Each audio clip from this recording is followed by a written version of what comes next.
సవారిని ఎవరిని కలవాలి ఏంటని మీకు చెప్తుంది దాని ప్రకారం కలవాలి. నేను వెళ్ళి దగ్గర చేస్తాను హాస్పిటల్ ట్రీట్మెంట్.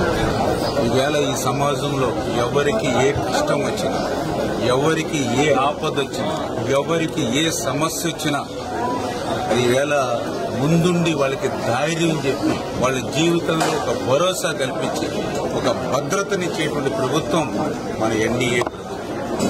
దానికి ఉదాహరణ ఇప్పుడే మీరు చూశారు, ఏదైతే మహమ్మద్ సయీద్ రహీం వల్లి మరి ఈయన ఆసుపత్రి ఖర్చుల నిమిత్తం ఎస్టిమేషన్ వేసుకుని oncology, American oncology hospital Hyderabad estimation వేసి తీసుకొస్తే వీళ్ళకి 6,50,000 రూపాయలు వీళ్ళకి వైద్యం నిమిత్తం ఇప్పుడే మనం ఎల్ఓసి వాళ్ళకి అందజేయడం జరిగింది.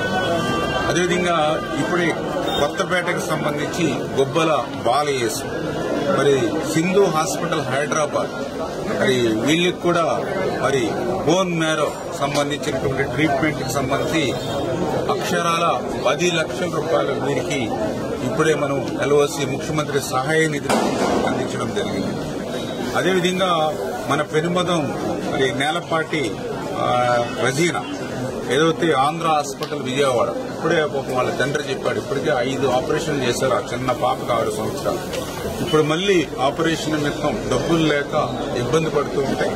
మళ్లీ ఇప్పుడు వాళ్ళకి 2 లక్షల రూపాయలు ఇప్పుడు ఎల్ఓసి ముఖ్యమంత్రి సహాయ నిధి నుంచి వాళ్ళకి అందజేయడం జరిగింది. అంటే ఈ రకంగా ఎవరైతే ముగ్గురు ఇబ్బంది పడుతున్నటువంటి హాస్పిటల్ మీద ఎవరైతే ఉన్నారో మరి వీళ్ళకి 18,50,000 రూపాయలు ఈ యొక్క ముగ్గురికి కూడా వైద్యం నిమిత్తం ఈరోజు ముఖ్యమంత్రి సహాయ నిధి అందిస్తున్నాము అని అంటే ఈ రకంగా ఒక పేదల పట్ల, బలహీన వర్గాల పట్ల, బడుగు వర్గాల పట్ల, వాళ్ళ ఆరోగ్యం పట్ల ఈ ప్రభుత్వం ఎంతో శ్రద్ధ తీసుకుని పనిచేస్తూ ఉన్నాం.